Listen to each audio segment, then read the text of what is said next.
শেষ ইচ্ছাটুকু কি পূর্ণ হবে না? সত্যি যদি একটা কোনো অঘটন ঘটে যায়, তাহলে বাবার আত্মা স্বর্গীয় যে শান্তি পাবে না। সবই আমি বুঝতে পারছি মির্জা, কিন্তু কোনো কিন্তু নয়। আমাদের এই অসহায় অবস্থার কথা শুনে ওরা দাদাকে না দেখে এক বাক্যে মেরে দিতে সম্মত হয়েছে। আর এখন আমরা যদি এই বিয়ে বন্ধ করে দিই, তাহলে আমাদের ফ্যামিলি সম্পত্তি ওদের ঠাকুরটা কি হবে একবার ভেবে দেখেছিস? কিন্তু কিন্তু বড়দাও তো সেই বড়দাওকে এ বিয়ে কিছুতেই মেনে নিতে পারে না। কারণ যে কারণে থাকবে কেন, বড়দার কিন্তু এই বিয়ে অমত করা উচিত হয়নি। দাদা এবারে বড় ছেলে, দাদার প্রতি বাবার আদর বা আবদার থাকতে পারে। আর সেই ইচ্ছাটুকু পূরণ করা যদি বড়দা না রাখে, আমরা বাসাকে বড় ছেলের দাবি মেনে নেবো কেমন করে? তোরা আমায় ক্ষমা করে দিন। কিন্তু বড়দাও তো রক্ত মাংসের মানুষ, তার ইচ্ছা অনিচ্ছার কথা কিসের ইচ্ছা অনিচ্ছা? আবার যদি হঠাৎ কিছু হয়ে যায়, আমি কিন্তু দাদাকে কোনোদিন ক্ষমা করবো না। বেশ, তোরা আমায় ক্ষমা করে দিন।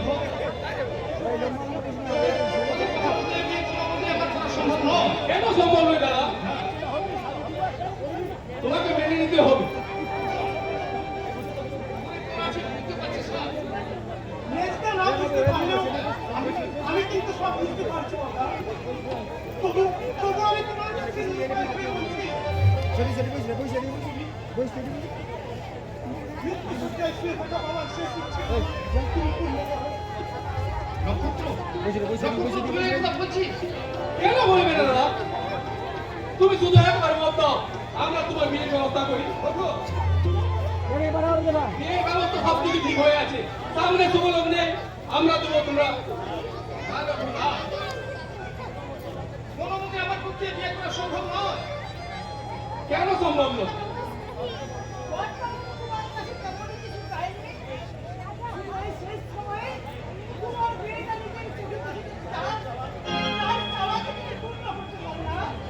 পারতাম না তো, পারতাম।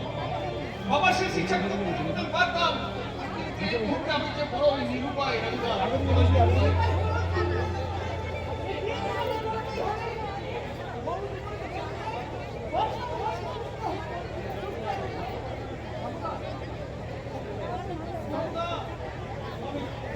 আমি তোমাদের কেমন করে বুঝাই দিই আমার পক্ষে সম্ভব নয়।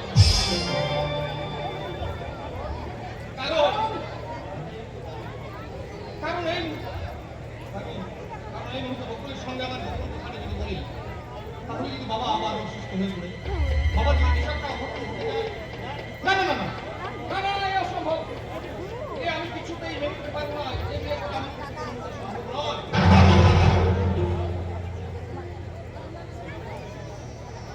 কেন পারবেন না দাদা? কি অসুবিধা আছে তোমার? সবসময় সব কথা বলা সম্ভব নয়। কেন সম্ভব নয় কথা? তোমার যদি সস্তা থাকে তাহলে সব কথা তোমার খুলে বলা উচিত। পারতাম না, পারতাম। সব কথা আমি খুলে বলতে পারতাম, কিন্তু বাবার শরীরের কথা ভেবে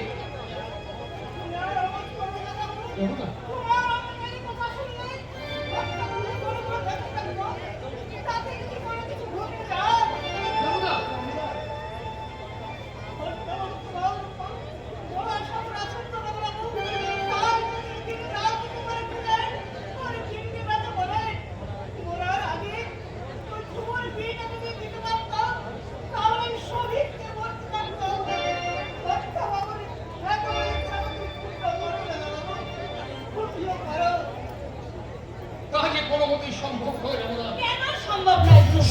তুই আমাদের প্রথম সন্তান, সব থেকে বেশি স্নেহ ভালোবাসা দিয়ে আমরা তোকে মানুষ করেছি, তাই আমাদের প্রতি তোর কি কোনো কর্তব্য নেই?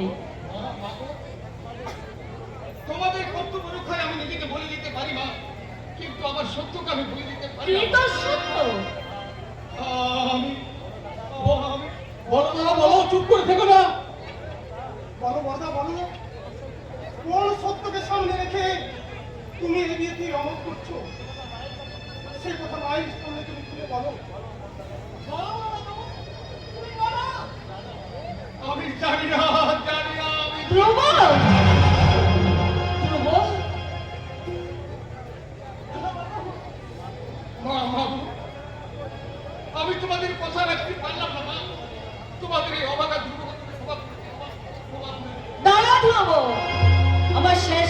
শুনে যা, আমার কথা রাখতে, তোর বাবার শেষ ইচ্ছাটা পূর্ণ করতে তুই যদি আমাদের কথা মতো বিয়ে না করিস, তাহলে মনে রাখিস ধ্রুব, তোর বাবার মরা মুখ দেখার আগে তুই আমার মরা মুখ দেখবি ধ্রুব।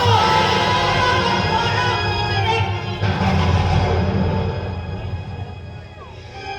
ঈশ্বর, কি দেখালে?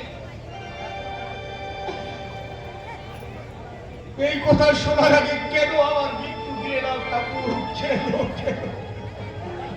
দাদা, বেশ, তাই হোক।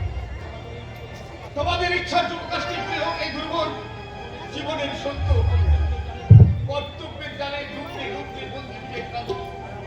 আর আমার ভিখারি আদর্শ, আর আমার ভিখারি আদর্শ হারিয়ে যাবো এই মিথ্যার গাঢ় অন্ধকারে। তবু আমি তোমাদের মুখে হাসি ফোটানোর জন্য আমি কথা দিলাম, আমি এ বিয়ে করবো, বিয়ে